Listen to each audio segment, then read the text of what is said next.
Boa tarde a todos. Gostoso estar aqui com vocês.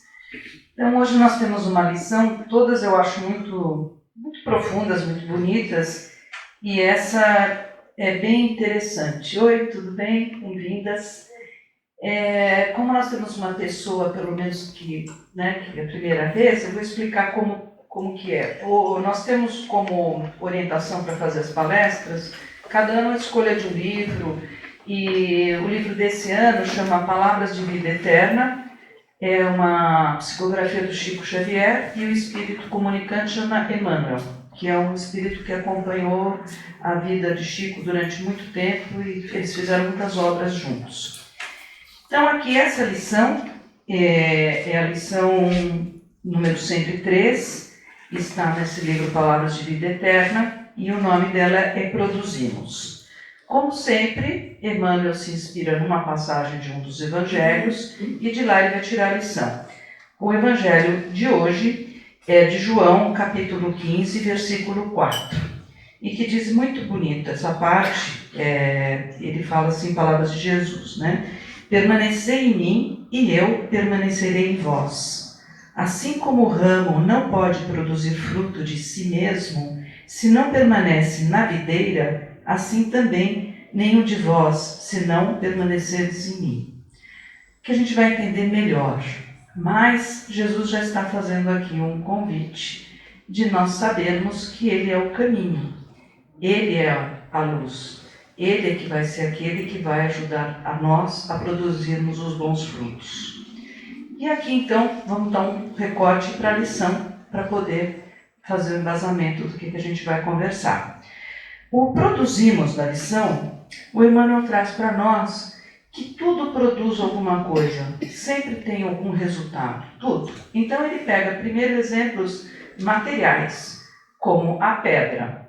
A pedra pode ser muito áspera, por outro lado, ela pode ser também muito útil. Então a pedra pode produzir até um machucado na gente, a gente pode bater nela, a gente pode até se cortar quando ela é mais pontuda, mas ela bem trabalhada em mãos bem sábias, ela vai ser muito útil na construção, uma barragem, em vários lugares, até para poder ornamentar alguma coisa, tem vários tipos de pedra, então tudo depende de como será usada. Aí ele fala da lama. A lama também. A lama pode ser uma sujeira, pode ser um incômodo, mas a lama, a gente pode pensar que ela pode ser uma terra muito fértil. Depende do que a gente vai fazer com essa lama. Ela pode ser também produzir arte, ela pode produzir vasos e objetos bonitos, né? Tem muita coisa que pode se fazer com a lama. Ou ela pode só estragar as coisas, né? Estragar alguma coisa nossa e tudo, sujar, lamear. E aí ele fala também, eu achei interessante ele usar essa ideia do martelo, que o martelo produz golpes. Mas esses golpes bem direcionados podem ser extremamente construtivos. Todo mundo precisou já alguma vez na vida um martelo, nem que seja para pendurar um quadro, né? Então tudo tem, ele vai trazendo essas duas formas de pensar. E o que ele está trazendo? É essa luz que a gente vai colocar nas coisas ou a gente deixa as coisas na escuridão. Então ele vai trazendo agora para nós exemplos mais de comportamento, que a gente pode falar assim. Ele coloca, o delinquente produz o quê? O desequilíbrio. O viciado produz desregramento. O preguiçoso acaba produzindo a miséria porque não faz nada de útil. E ele vai falando que o pessimista, então, que é algo que muitas vezes nós esbarramos, né, com as pessoas que já estão desesperançadas ou até têm um vício do pessimismo, o que eles trazem? Eles vão contaminando as pessoas com desânimo. Eles vão fazendo com que tudo vai ficando mais difícil. E não é só com eles, né? É conosco também. É uma coisa que, como o bem contagia, o que não é tão bom também contagia. E aí ele fala isso, que os seres, né, mais lastimáveis produzem. E o que vai variar é que cada criatura produz conforme o que a pessoa se liga, com o que a pessoa está produzindo no sentido assim, eu tenho vibrações boas, eu tenho boa intenção, eu estou com a minha mente mais tranquila, naturalmente eu vou produzir palavras melhores, vou ter um comportamento melhor, que não é impossível que a gente não venha a ter um ou outro momento mais desequilibrado, mas que o desequilíbrio não tome conta de mim, que eu consiga sempre estar tentando me relacionar com o melhor, me vigiando.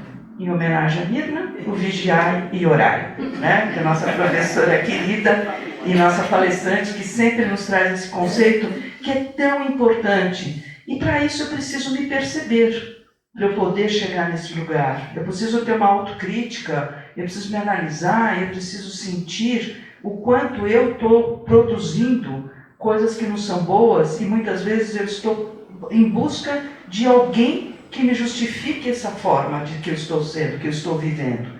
Para trazer mais um fator complicador, eu pensei que tudo isso aqui é muito difícil da gente conseguir manter o tempo inteiro, ou a melhor parte da nossa vida, em busca desse ideal que Jesus nos traz, né? Que é permanecer nele. Permanecer nele, a gente sabe que é uma enciclopédia de como viver e como ser, como estar no mundo, que ele nos trouxe isso. Ele nos trouxe esse amor ao próximo, ele nos trouxe essa vontade de viver de uma forma diferente, de uma forma acreditando em Deus, tendo uma fidelidade a Deus e podendo traçar os caminhos que nos aparecem nem sempre tão bonitos e tão agradáveis, mas que a gente tem essa certeza de que esse é o caminho. E a Joana coloca mais uma questão, que na raiz de todo o processo aflitivo existe uma herança psicológica de outra existência, ressurgindo como necessidade de reparação a fim de favorecer o espírito com novas aquisições, sem amarra com os fracassos que ficaram no passado. Então, o que ela está trazendo aqui é que nós temos esse momento que a gente está vivendo, nós aqui, vou dar o meu alto exemplo, eu sou a Adriana, eu tenho 65 anos, estou nesse momento, vivendo aqui com vocês, estou aqui no CRE, sou psicóloga, isso, tenho todas as minhas questões pessoais, família, isso e aquilo, porém, eu tive vidas passadas, e eu estou aqui na oportunidade de poder fazer melhor. Eu estou aqui para poder reparar coisas que eu não pude reparar. No Evangelho, segundo o Espiritismo, que eu acho que é a nossa segunda Bíblia aqui, com certeza, né? Porque tem interpretações excelentes, considero um livro bom de cabeceira, de vez em quando abrir e ler alguma coisa. No capítulo 5 tem esquecimento do passado. Por isso que eu quero trazer o fator complicador. Porque então, eu tenho, né, fazendo minha autorreferência para ficar mais fácil, eu também tenho que rever coisas minhas. Mas coisas minhas que eu não lembro, eu não sei quais são. Mas eu sei que eu tenho que melhorar em muitas coisas. Então, é uma forma assim da gente pensar, eu tenho que melhorar tudo, porque eu não sei nem o que eu tenho que melhorar, eu tenho que melhorar tudo. E por que tem esse passado encobridor? Né? Por que Deus não é mais claro? Porque é uma proteção para nós. Porque nós repetimos o nosso grupo familiar, muitas vezes, na maioria das vezes, é o mesmo grupo que nós estamos reencarnando.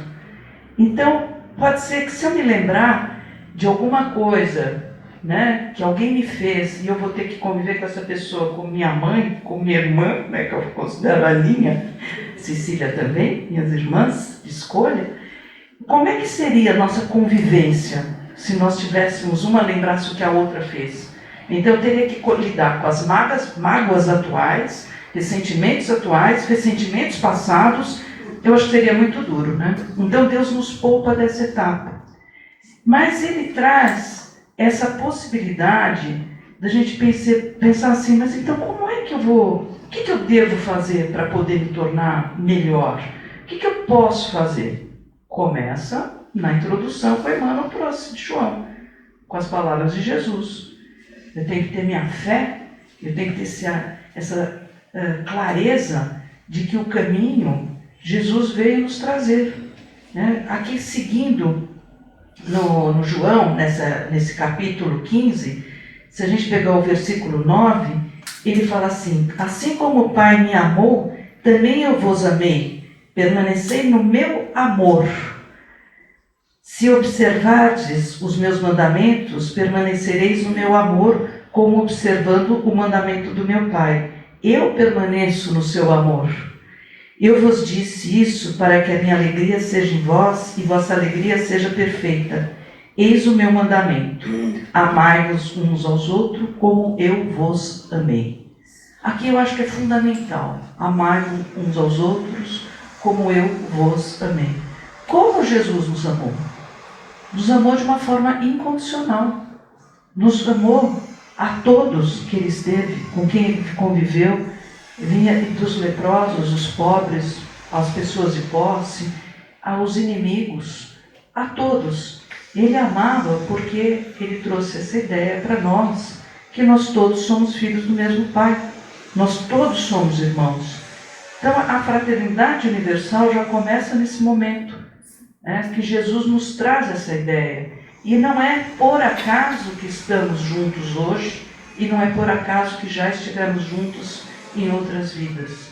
É todo mundo, todos nós estamos interligados. Então o que é o amor? O amor pode ser muito sentido, muito querido, mas é o amor colocado em prática. Esse amor é que vai produzir, como diz aqui a nossa lição.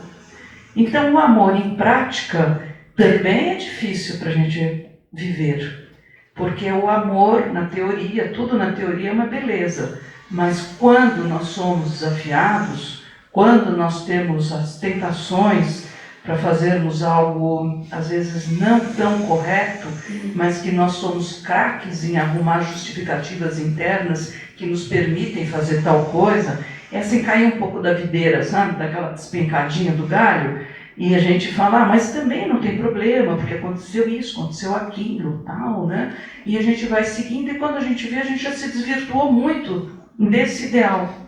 Então nós temos aqui, Jesus veio, nos trouxe toda essa forma de enxergar a vida de uma forma amorosa.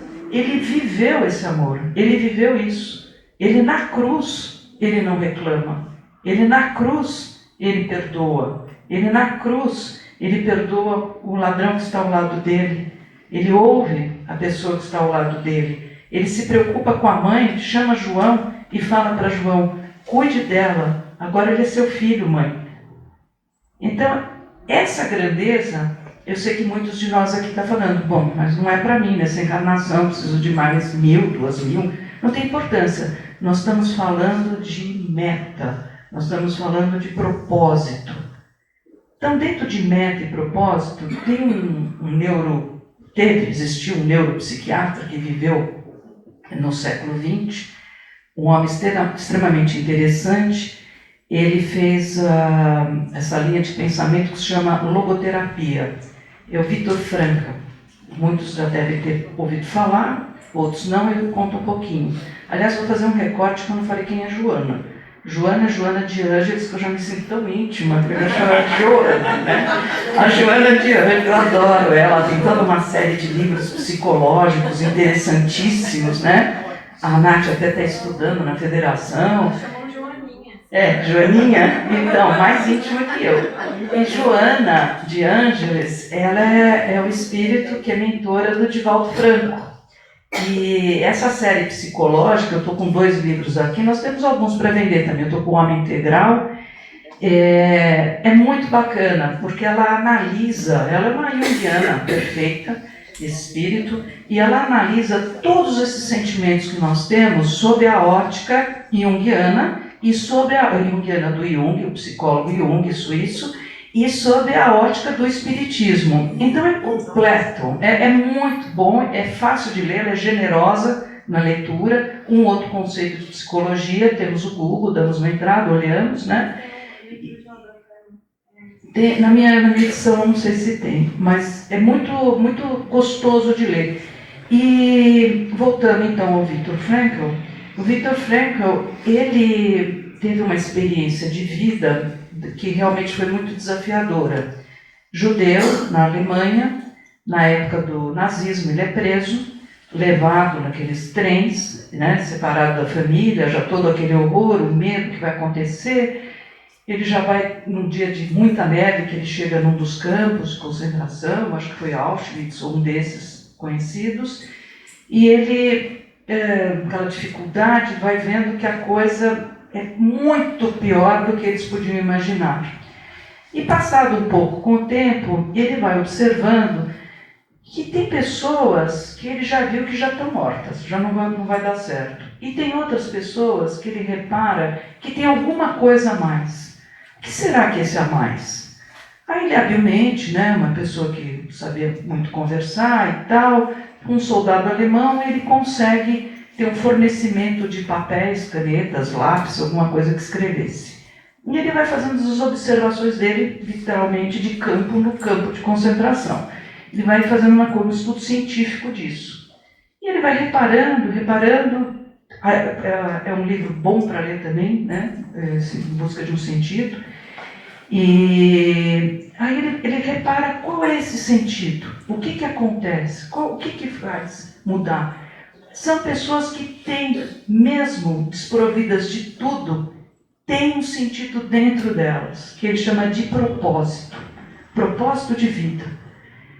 Tem dentro delas, que é algo que ninguém tira, nem eles desprovidos, ele próprio, da roupa, de comida, de calor, aquele frio horroroso, de tudo, mas isso tem algumas pessoas que não perdem. Então, o que a gente vai relacionando a isso, né? A fé, a esperança, ao amor, a vontade de poder estar nesse mundo, a vontade de poder sobreviver, né? Independente de qualquer coisa. Então isso está dentro de algumas pessoas de uma forma mais natural e para muitos de nós é uma forma trabalhada. Não é para menos que nós estamos numa casa espírita aonde os espíritos que entraram em contato com Allan Kardec, fazendo o maravilhoso livro dos Espíritos, esse mesmo Evangelho segundo o Espiritismo, eles nos trazem o quê? Que nós temos vida depois da vida, que nós temos o conhecimento, que nós precisamos fazer uso desse conhecimento, nós precisamos estudar. E o que isso quer dizer? Que nós precisamos ter a fé raciocinada, que nós temos que ir em busca dessa fé.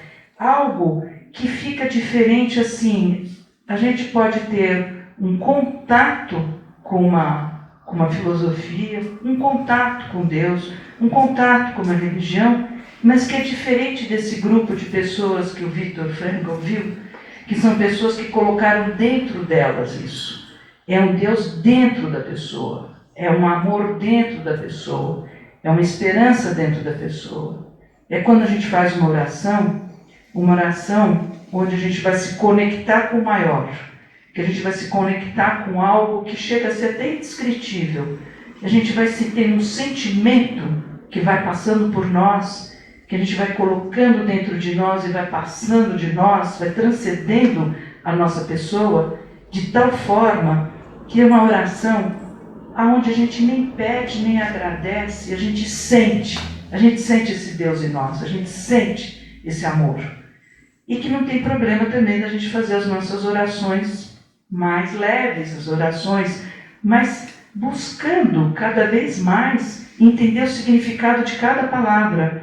Aqui, quando a gente faz essa oração, às vezes a gente não presta atenção, mas é linda essa oração aqui. Na companhia de Jesus, vamos até Deus, nosso Pai, a quem agradecemos pelo dom da vida, pela presente encarnação e por mais essa oportunidade de estarmos reunidos em torno do Evangelho e da doutrina. E é essa que é a proposta da lição. É isso, a gente está cada vez mais conectado para fazer parte dessa vinha, fazer parte dessa, que a gente pode pensar, né, trazendo a ideia da vinha, da vinha, né, que Jesus é uma árvore, é a árvore da vida, é a árvore da vida que dá todos esses bons frutos. E vai depender de cada um de nós que colheita que nós vamos fazer. Nós podemos nos desviar, mas nós sabemos que também há a possibilidade do desvio e de voltar atrás, que faz bem parte da nossa evolução. Nós pensamos muito em reforma íntima aqui, falamos muito, mas que a reforma íntima não se torne algo inalcançável, que a gente tenha consciência de que nós vamos tropeçar, nós vamos cair um pouco, mas nós vamos continuar, porque Deus nos ampara. Sempre vem alguém, talvez na forma de um amigo, de uma amiga, uma palavra, uma leitura, algo que vai ressignificar e nos vai dar outra vez a coragem. Relembrando que eu gosto de dar esse significado, que a coragem é agir com o coração. E agir com o coração é amar. E amar é o que Jesus nos põe como o principal. Amar uns aos outros como eu vos amei. Então, termino por aqui, pelo horário, e obrigada pela atenção.